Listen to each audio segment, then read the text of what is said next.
Marilyn Monroe wasn't just another Hollywood golden girl. She was an icon. So if you believe she was a powerful force that revolutionized entertainment, then grab your popcorn and let's dive into the life of one of the most talked about women in the world. For more than 6 decades, her life and death have been surrounded by rumors, theories, and endless speculation. Now, it is not so easy to separate fact from fiction. Truth be told, it is in the facts that we realize Marilyn's life wasn't always glamorous, and it will change the way you look at her story. A woman full of mystery, Marilyn wasn't born Marilyn Monroe. Her real name was Norman Jean Mortensen, and her mother, Gladys, brought her into this world on June 1st, 1926. Unfortunately, despite her undisputed love for her child, the new mother was deeply troubled and struggled with severe mental illness, which made it impossible for her to adequately take care of her baby. This was the sad reality Marilyn faced even as a baby. Her very first safety net wasn't safe yet, and you can already predict that Marilyn's childhood was far from stable. With her mother moving in and out of psychiatric hospitals, she was passed from one foster home to another, even spending time in an orphanage. As if that instability was not enough, she was reportedly abused during these early years, deep wounds that would never fully heal. When Marilyn got married at 16 years old, it wasn't because she was in love. She did it because she just needed a way out. This decision to marry James, who was her neighbor at the time, had to be made in order to survive a painful, terrible life no 16-year-old should ever have to experience. With such a troubling background, the question anyone would ask is, how did this teenager go from a marriage of convenience to becoming one of the biggest icons the world has ever seen? Of course, the process was a long one. Marilyn started with modeling. People were drawn to her face, her expressive eyes, and her shy but charming smile. There was something special about her, and that something led to a contract with a major film studio in the mid-1940s. At first, she was given small film roles, but the studio believed in her potential. They slowly reshaped her into the image they wanted the world to see. They dyed her hair a bright platinum blonde, encouraged her to use the famous breathy voice, and trained her in how to walk, talk, and even laugh in a way that fit the Marilyn Monroe image. Soon, the Norma Jean began to retreat into the shadows, and someone different had emerged, Marilyn Monroe. But it was not entirely an act. Marilyn herself had contributed to the creation of this new personality. Now, she had control and a sense of self-worth. But there was still a part of her that struggled with who she had become and how the public now expected her to present herself. Although many first saw her as nothing more than a pretty face, Marilyn refused to stay trapped in the stereotype of the dumb blonde. She wanted to prove she was more than just beauty.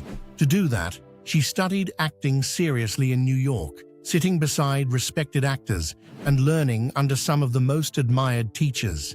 She poured her heart into dramatic roles that demanded honesty, depth, and vulnerability. She drew from her own deep pain and trauma, and her performances stunned audiences with raw emotion. Still, even with fame and success, Marilyn's life was a constant struggle between victory and pain. She was adored by millions, yet often felt deeply alone. The scars from her unstable childhood and the wounds of abuse never fully left her, and Marilyn wanted to be loved, to be free of those scars. Those who knew her closely said Marilyn was not only searching for romance, she wanted someone who could see beyond the glamorous image and notice the real woman behind the fame. What she longed for was not just passion, but acceptance. Acceptance of her true self. Take Joe DiMaggio, for example. When the Hollywood star and the baseball legend began dating in the early 1950s, the world thought it was the perfect American love story, the golden girl of the screen and the hero of the baseball field. Joe had asked to meet her, imagining her as the perfect combination of glamour and domestic warmth, a woman who could dazzle the public but also be a loving wife and mother at home. Yet Marilyn quickly discovered he was far more reserved than she had expected. She had pictured him as a bold, outgoing New Yorker, but instead he was quiet and guarded. Even so, they married in a small ceremony at the San Francisco City Hall in January of the year 1954. The public swooned over the union, but the happiness did not last. As Marilyn's fame grew brighter, Joe became increasingly uncomfortable. He did not want her in front of flashing cameras and cheering crowds. He wanted her at home. The breaking point came during the filming of The 7-Year Itch. The scene where Marilyn's white dress blew upward over a subway grate thrilled audiences everywhere, but for Joe, it was unbearable. To him, it felt humiliating. Many said that was the final straw. Only 9 months after the wedding, Marilyn filed for divorce, citing mental cruelty. But their story would not truly end with a piece of paper. After Joe DiMaggio, there was Arthur Miller, the famous playwright and thinker. He was completely different from the sports star who came before him. With Miller, Marilyn seemed to be searching for something much deeper, a kind of love that was not only about passion, but also about understanding and acceptance. They were married on June 29, 1956, and Marilyn even converted to Judaism before the wedding. The press mocked their relationship, printing headlines like "Egghead Weds Hourglass." But Marilyn truly believed she had finally found real love. She told those close to her that this was the first time she felt deeply in love, as though she had met someone who could finally see the thoughtful and curious woman hidden behind the glamorous Hollywood image. Sadly, real life did not turn out the way she imagined. Things began to fall apart when Marilyn discovered Miller's private notes, in which he had written that he felt disappointed in her. That revelation shattered her, leaving her heartbroken. How does anyone recover after learning that the person they admire most might not feel the same way about them? On top of this emotional pain, Marilyn endured several miscarriages. Each loss left her weaker, more fragile, and more wounded. Their marriage never truly healed from these blows. In January of 1961, they divorced. Just before The Misfits, a film written by Miller as a kind of final gift to her, was released. In the end, it seemed Marilyn was still chasing Miller's approval right up until the very last moment. And then there were the rumored affairs with President John Kennedy and his brother Robert. These remain some of the most talked about parts of Marilyn's life. Her breathy and unforgettable performance of Happy Birthday, Mr. President in May of 1962 raised eyebrows all across the nation.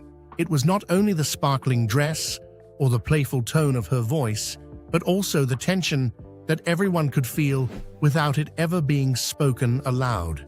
By that time, whispers had already begun to spread about her involvement with the president. Some insiders even claimed she had also been close to Bobby Kennedy. According to biographer James Spader, it was quite clear that Marilyn had been romantically involved with both brothers. Some reports suggested that Marilyn had threatened to reveal the affairs, perhaps hoping to take control of her own story in a life that often felt full of secrets. Then suddenly, the news of Marilyn's death gripped the world like a sudden explosion. The 4th of August in the year 1962 was supposed to be just another day at Marilyn's home in Brentwood. Nothing appeared unusual until the early hours of the next morning. On the surface, according to the official report, her housekeeper, Eunice Murray, said she found Marilyn's lifeless body around 3:30 in the morning on August 5th. She claimed she became worried, then called Marilyn's psychiatrist, Dr. Ralph Greenson, who broke a window to enter her room. Soon after, Marilyn's physician, Dr. Hyman Engelberg, arrived at 10 minutes to 4. The official story about Marilyn Monroe's last hours was simple: a troubled star found dead in her bed from an overdose.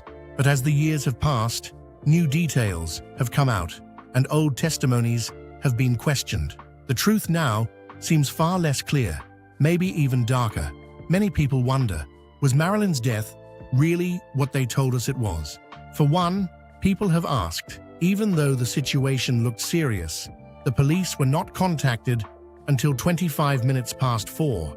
That was more than 30 minutes later. What happened in that missing half hour? And that was not the only point that was raised. Some reports stated that neighbors later said they had seen an ambulance outside Marilyn's home much earlier in the night, around 10 o'clock in the evening. That would mean a difference of 5 hours, which completely changes the timeline. Even stranger, Eunice Murray at first told the police she had grown worried about Marilyn around midnight. Later, for the official record, she changed her story to say 3:30. Why change her account? What was she hiding exactly? The contradictions did not stop there. Both Murray and Dr. Greenson, two of the people closest to Marilyn, gave statements that not only conflicted with each other, but also at times clashed with their own earlier words. In later taped conversations, Murray admitted something that had long been rumored. Robert Kennedy had visited Marilyn at her home that very afternoon, and according to her, it was not a friendly visit. It ended in a terrible argument. That casts a dark shadow over the hours that followed, especially considering the tense relationship between Marilyn and the Kennedy family at the time. This made fans wonder if Marilyn was in control of some sensitive information that would have caused ripples in the quote and unquote calm waters of the powerful ones. According to even more reports, Walt Schaffer, who owned an ambulance company at the time, gave an account that changed everything people thought they knew about her final moments. He said that Marilyn was rushed to the hospital on a Friday evening, but by the time they got to her, she was already barely alive. At first, this might sound like just another sad detail in a celebrity's death, but here is the problem.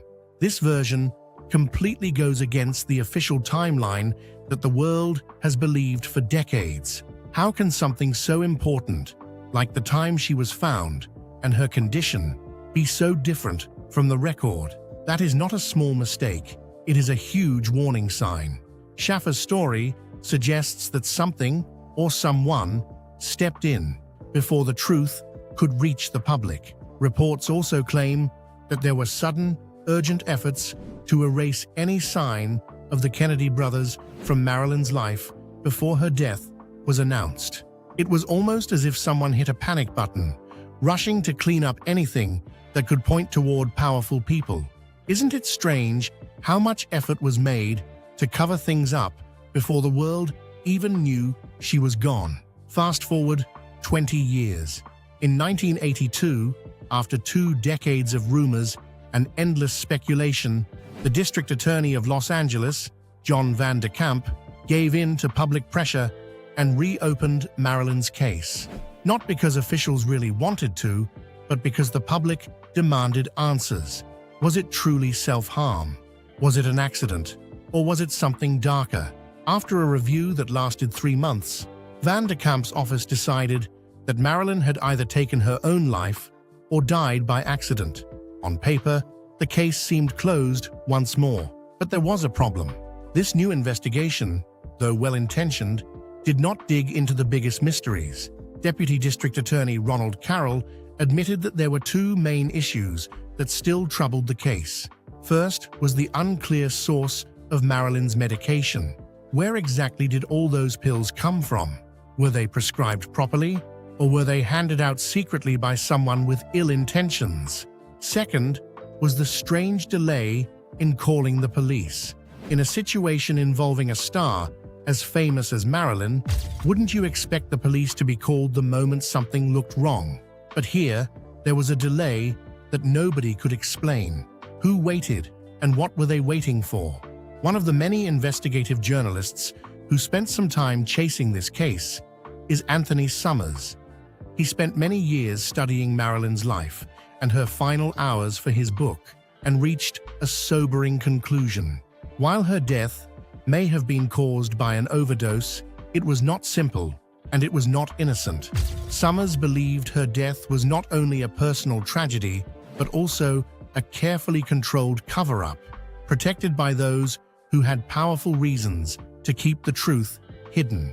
Why would anyone go to such lengths if her death was really just a matter of too many pills? Summers discovered something earlier investigators had ignored: recordings from Marilyn's therapy sessions. John Miner, a former Los Angeles prosecutor who listened to those tapes, said they showed a woman who was not hopeless at all. In fact, she sounded positive, looking forward to the future and full of plans. Miner insisted she was in no state of mind to end her own life. But then the tapes disappeared after her death. Were they lost by accident, or were they erased because they did not fit the story officials wanted the world to believe? Then there is the physical evidence.